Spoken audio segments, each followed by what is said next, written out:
Bismillahirrahmanirrahim. Welcome to my channel. Today we are going to discuss a program which is related to break and continue statement. So let's start.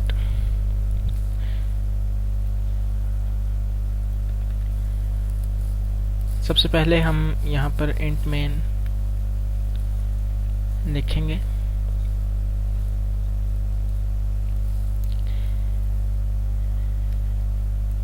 Int a is equal to 1, a is less than equal to 100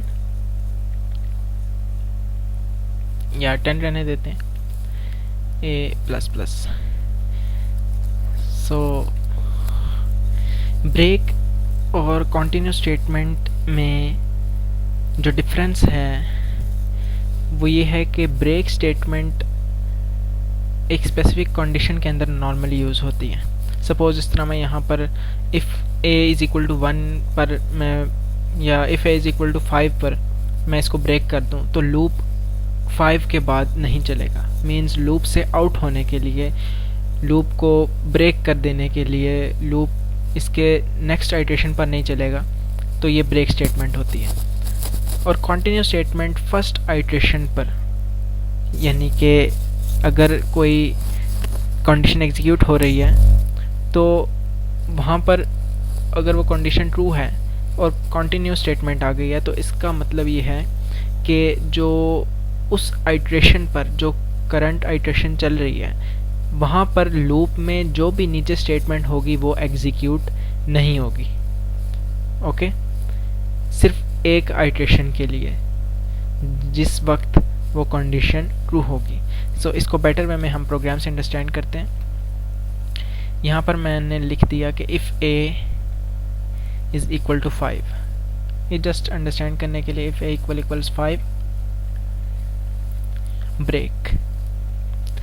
अब इस programme में just ये है कि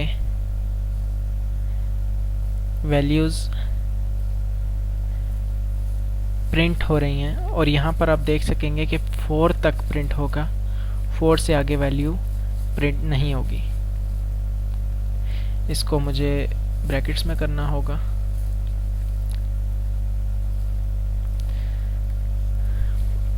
okay, अब ये तो होगी ब्रेक स्टेटमेंट. अब नेक्स्ट में आएगी continue statement. Int a is equal to 1, a is less than equal to 10. अब कंटिन्यू स्टेटमेंट उस आइटरेशन के लिए नहीं चलती, ठीक है. यानी कि यहाँ पर मैं अगर if a इक्वल्स 5 कर दूँ और यहाँ पर मैं कंटिन्यू लिख दूँ तो दैट मीन्स कि जस्ट 5 वैल्यू प्रिंट नहीं होगी, बाकी सारी वैल्यूज़ प्रिंट होंगी. सो क्योंकि एक ही स्टेटमेंट है तो ब्रैकेट लगाना ज़रूरी नहीं है f के साथ, और यहाँ पर मैं a की वैल्यू प्रिंट कर दूँगा. अब यहाँ पर जब प्रोग्राम रन होगा तो आप बेटर वे में अंडरस्टैंड कर सकेंगे.